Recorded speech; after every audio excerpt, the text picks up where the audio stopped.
In a world before Steve Harvey was on TV 32 times a day, the Zarflepus family appeared on Family Feud in 1991. Unbeknownst to their opponents, Clark Zarflepus and his family were about to leave the whole nation baffled. They're about to play the best-worst Family Feud of their lives. Their opponents were the Booth family. Clark stepped up for the bullseye round, and the first question asked, name something a teacher might take away from a pupil. Clark yells out the completely incomprehensible statement, check your wings for gum. Maybe he was a bird in a previous life. Inexplicably, that utter nonsense earned his family $1,000 to play for in fast money. Name something for which you might have to take a physical exam. In all her infinite wisdom, Esther comes up with Jump on Bob. That's another $2,000 for the Zarflepus family. But what Bob did to deserve being jumped on is beyond me. I also don't have the faintest clue who Bob is, but that's okay. Next up, the host Ray Combs asked Jessica and, who cares-ica, what kind of people most babies are named after. I have no clue what a fact manner is, but Jessica seems vaguely clairvoyant, so I'll take her word for it. That's another $3,000. Next up was Steve, who was asked to name something that was once a luxury but is now a necessity. Now, Steve's a real gentleman, so his family was surprised to hear Clark Sucks come out of his mouth. And the audience was even more surprised when that earned the Zarflepie another $4,000. That's the plural of Zarflepus, I decided. Name a kind of item for which you'll never change brands. Well, obviously the top answer is solving a puzzle. Duh. That brought the bullseye round to a close, with the Zarflepus family sweeping every answer. No clue how, but I'm sure we'll find out soon enough. Surely their complete nonsense answers would fail them during the main rounds though, right? Wrong. Name something that lets off steam. Apparently our protagonist's favorite steaming things are Team Kettlecorn, Cloudy Thesaurus ironically, Tour of Spain's, whoop, looks like Jessica fell asleep during her answer, Pressure Cooker, and Steak Men gain eggs. They swept the board without getting a single strike. And to cut a long story short, this went on for a while. Clark and company gave nonsense answer after nonsense answer, winning the game before the Booth family knew what hit them. In the fast money round, Clark came out and scored over 200 points, winning the round by himself. Let's see what his answers were. Vegan eats table, $1 million question, physical Ian, gooey dog grades, and car. Lovely. That won the Zarflepus family $20,000, but that's not where the story ends. I mean, obviously, these guys screamed gibberish for half an hour and somehow won. Something's gotta be afoot. Following the episode, the host Ray Combs was quoted saying some unsavory things. Fans rushed to Twitter trying to make sense of what they just watched.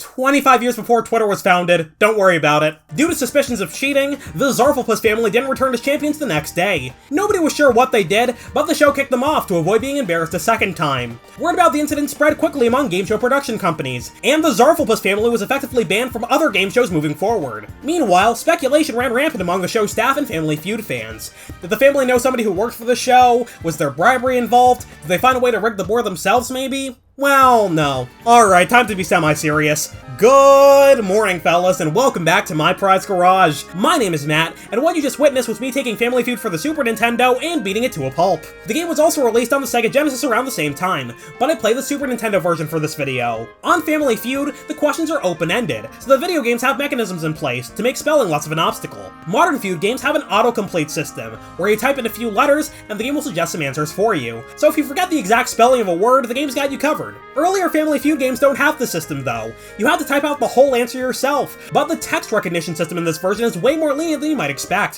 which is how I got all the answers right despite barely speaking English. Let's go back to the first question. Name something a teacher might take away from a pupil. The answer I gave was check your wings for gum, which might sound like some kind of bird PSA, but check this out. Yup, the game can interpret all of that as chewing gum. The next question was what might you have to take a physical exam for?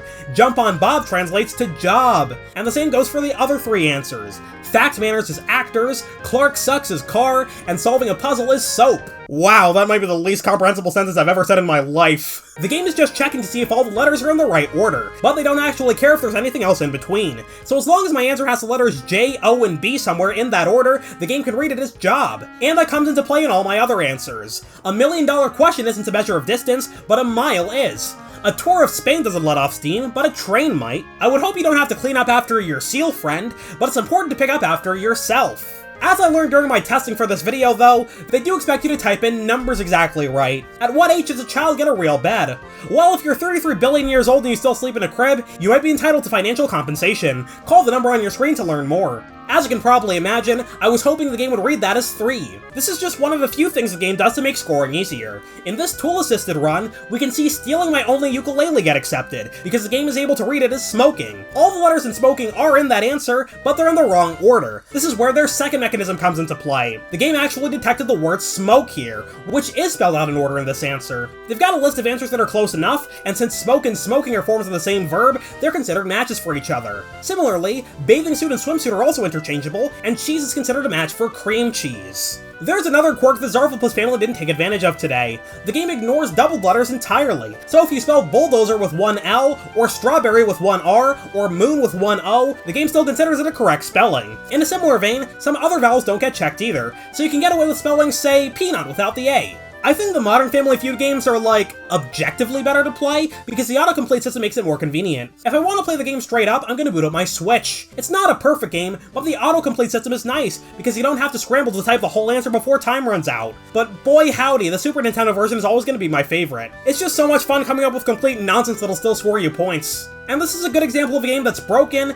but it's broken in ways that make it more fun. It's like Mario Kart Wii in that way.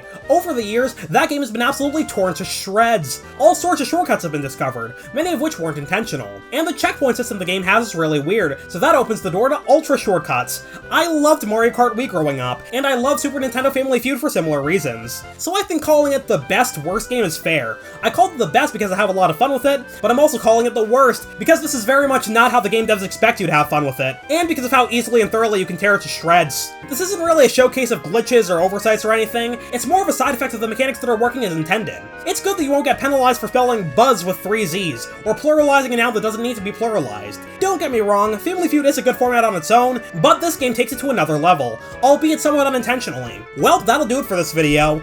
It's a little bit different from the stuff I usually make, but I hope you enjoyed it nonetheless. If there's any other game show video games you'd like to see me talk about, leave a comment and let me know. I'll see you all next time. Good night, fellas. Sleep well.